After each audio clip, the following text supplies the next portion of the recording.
নমস্কার, আমি মঞ্জু ভট্টাচার্য। আমার গ্রন্থপাঠ আসরে আপনাকে স্বাগত জানাচ্ছি। আজ আমি পড়ে শোনাব শ্রী শ্রী চৈতন্যদেব গ্রন্থ থেকে অষ্টম অধ্যায়ের পরবর্তী অংশ। সাকর মল্লিক দবির খাসেরই অনুজু। ইহারা ব্রাহ্মণ সন্তান হইলেও শিক্ষা দীক্ষা চালচলন পোশাক পরিচ্ছদ আদি মুসলমান ঘেঁষা ছিল বলিয়া অথবা অন্য কোনো কারণে হোক গোঁড়া সামাজিক দৃষ্টিতে তাহারা বিধর্মীর ন্যায় পতিত ছিলেন। কিন্তু এইভাবে বাহ্যিক ভিন্নরূপ মনে হইলেও দুই ভাই অন্তরে অতিশয় নিষ্ঠাবান হিন্দু, সর্বশাস্ত্রে সুপণ্ডিত, দেব দ্বিজ সেবাপরায়ণ ভগবত ভক্ত। চৈতন্যদেবের অলৌকিক মহিমা দুই ভাই বিশেষ রূপে জ্ঞাত ছিলেন, যদিও এ পর্যন্ত তাহার সঙ্গে সাক্ষাৎ সম্বন্ধে আলাপ পরিচয়ের সুবিধা দুই ভাইয়ের কাহারও হয় নাই। তথাপি পত্র ব্যবহার ছিল। রাজকর্মের দায়িত্বই তাহার সঙ্গে দেখা সাক্ষাতের অন্তরায়। তিনি হুসেন শাহের শত্রুর রাজত্বে বাস করেন। সেখানে তাহাদের মতো উচ্চ কর্মচারী যাতায়াত বড়ই সংকটপূর্ণ।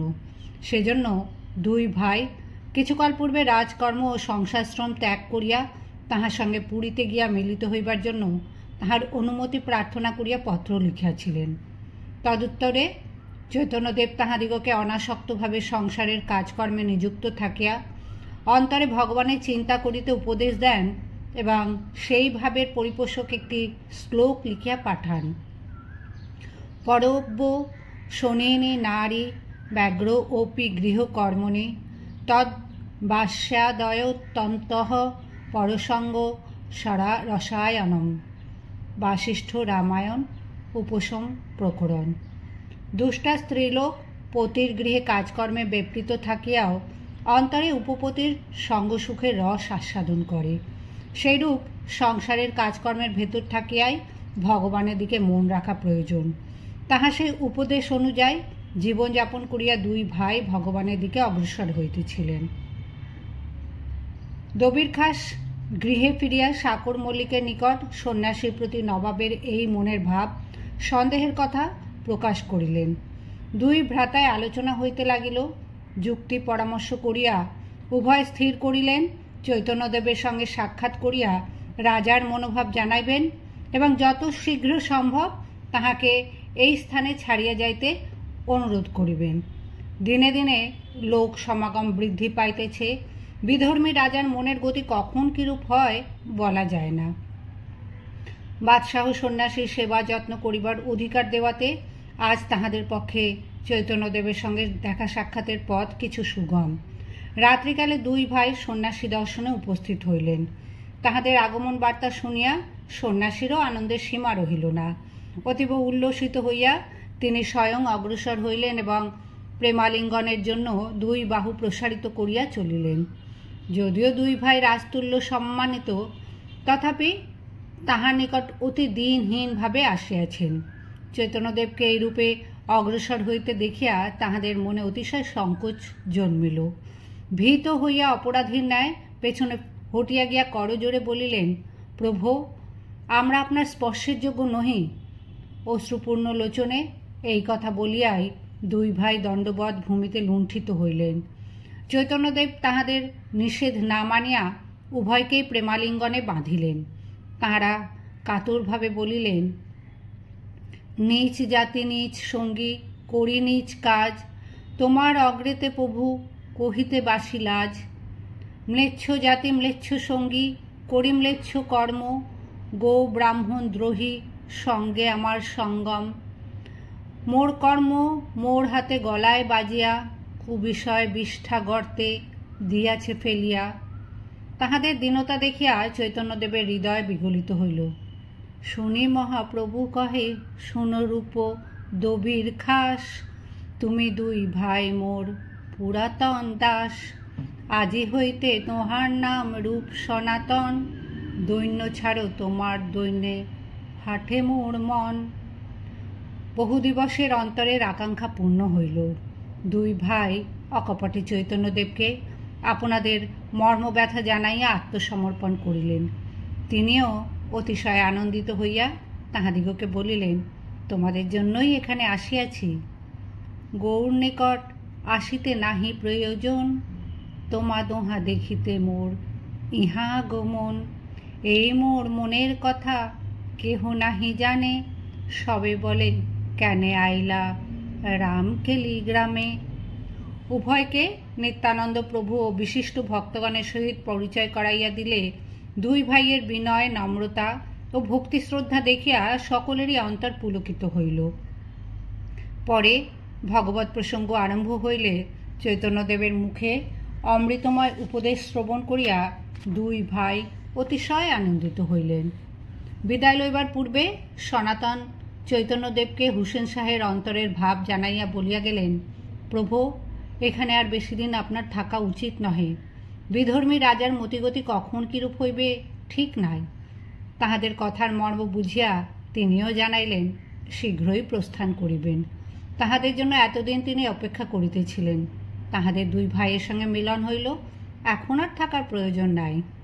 দুই ভাই চৈতন্যদেবের নিকট নিজেদের গুরুতর দায়িত্বপূর্ণ রাজকার্য ও বিষয় সম্পর্কের কথা উল্লেখ করত উহা হইতে অব্যাহতি পাইয়া একান্তভাবে ভগবৎ পাদ ও পদ্মে আশ্রয় লইবার আকাঙ্ক্ষা জানাইলে তিনি আশ্বাস দিয়া বলিলেন, পূর্বে পত্রে যেরূপ লিখিয়াছি সেইভাবে বাহিরে সংসার করো আর অন্তরে ভগবানের ভজনা করিতে থাকো।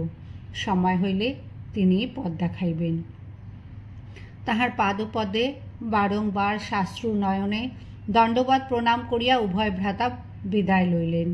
তিনিও পুলকে পূর্ণ হইয়া প্রেমালিঙ্গন দিয়া তাহাদিগকে কৃতার্থ করিলেন। যাইবার সময় সনাতন চুপি চুপি চৈতন্যদেবকে বলিলেন, তীর্থযাত্রাতে একা কিংবা মনোমতো একজন সঙ্গী থাকাই বাঞ্ছনীয়।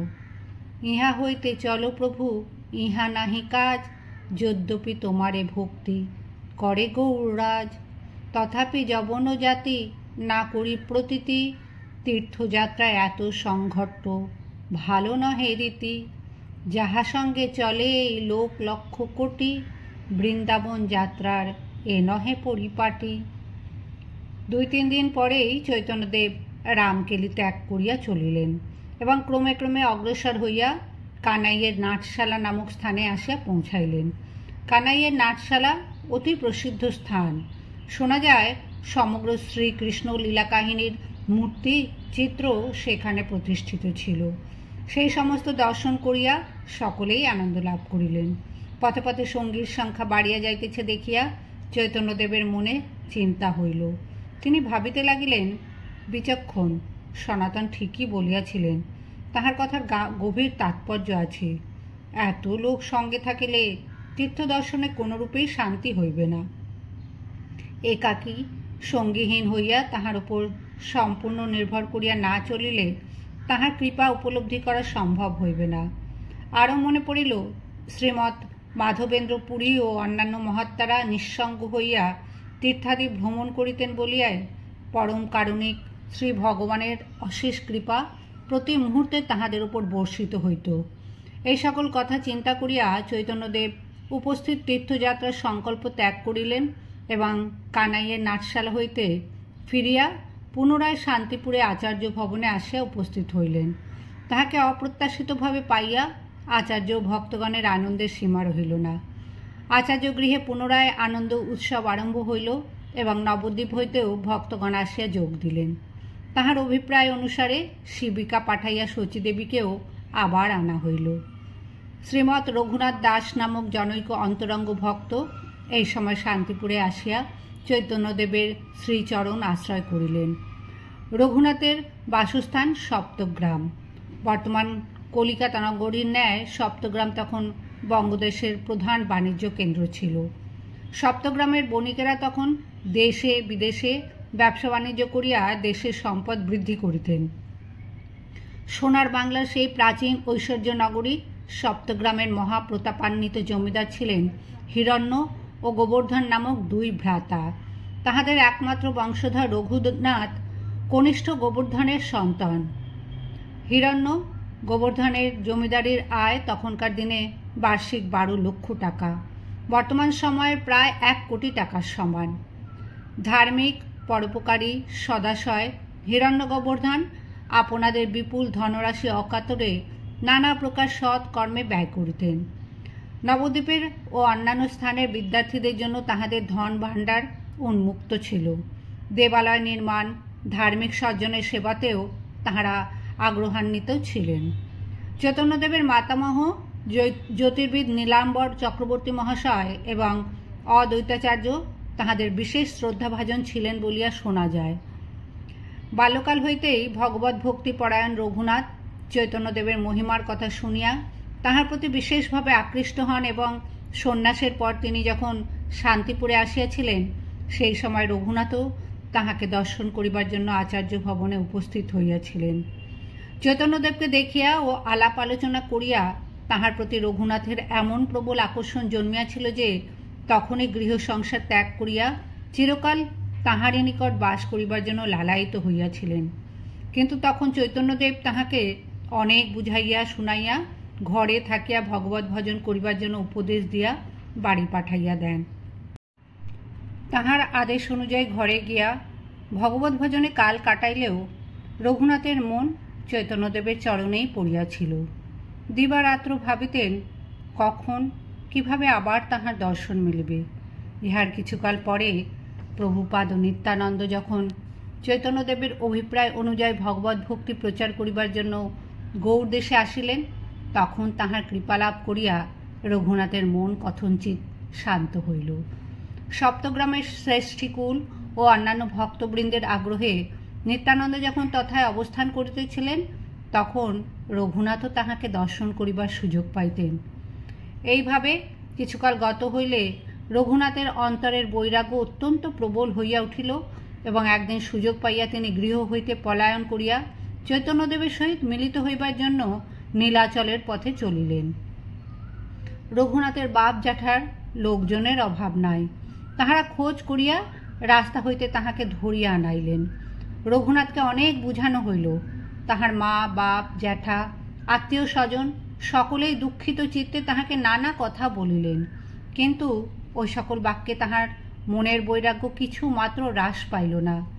ধন জন, অতুল ঐশ্বর্যের মোহ, সুন্দরী স্ত্রীর ভালোবাসা, বাপ মা জ্যাঠা জেঠির অপরিসীম স্নেহ, তাহার সেই প্রবল বৈরাগ্যের নিকট সকলই হার মানিল।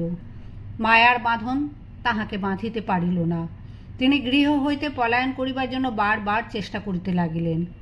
বংশের একমাত্র প্রদীপ, কাজেই উপায়ন্তর না দেখিয়া অভিভাবকগণ তাহাকে ঘরে আবদ্ধ করিলেন এবং দিবারাত্র পাহারা দিবার জন্য প্রহরী রাখিলেন।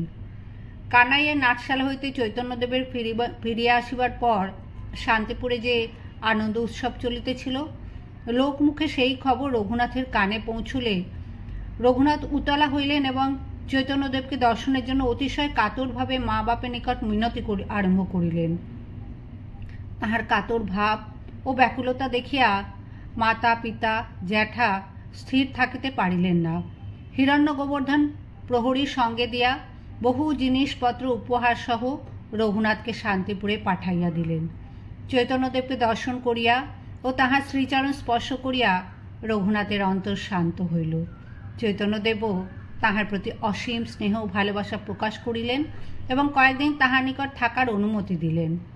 শান্তিপুরের সেই পীড়িতিনগরে বসতি করিয়া প্রেমের হাট বাজারে রঘুনাথ এবার অনেক সওদা করিলেন। বিশিষ্ট ভক্তগণের সঙ্গে তাহার আলাপ পরিচয় মেলামেশা হইল। তখন সেখানে ভগবত প্রসঙ্গ ভজন কীর্তনেই দিবারাত্রের অধিকাংশ সময় কাটিতেছে। চৈতন্যদেব ও তাহার পার্শ্বদগণের বিচিত্র চরিত্র, অদ্ভুত ভাবাবেশ দেখিয়া এই মর্তলোকের কথা ভুলিয়া যাইতে হয়। সংসারের আবিলতা, বিষয় বিষের তিক্ততা, ঈর্ষা দেশ কলহের নামগন্ধও এখানে নাই। প্রেম ভক্তি প্রীতি, বিষয় বৃতৃষ্ণা, দেহে গেহে উপেক্ষা, সুখে দুঃখে সমভাব এখানকার দর্শনীয় বস্তু। রঘুনাথের চিত্ত আনন্দে ভরপুর হইল। ইতিমধ্যে অবসর বুঝিয়া একদিন রঘুনাথ চৈতন্যদেবের নিকট নিজ অন্তরের ভাব প্রকাশ করিলেন এবং আর গৃহে না ফিরিয়া বরাবর তাহার চরণ প্রান্তে বাস করিবার অনুমতি চাহিলেন।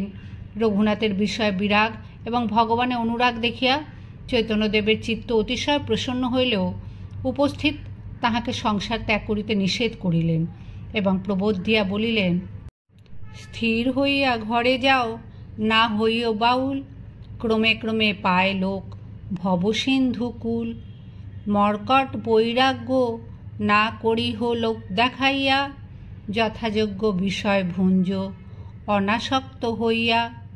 অন্তর নিষ্ঠা করো বাহ্যে লোক ব্যবহার, অচিরাতে কৃষ্ণ তোমায় করিবেন উদ্ধার। সদুপদেশ ও সান্ত্বনা পাইয়া রঘুনাথের মন অনেকটা শান্ত হইল। চৈতন্যদেব শান্তিপুর ত্যাগ করিলে তিনিও তাহার শ্রীচরণে পুনঃ পুনঃ প্রণিপাত করিয়া এবং তাহার ও অন্যান্য ভক্তগণের আশীর্বাদ লইয়া গৃহে ফিরিলেন।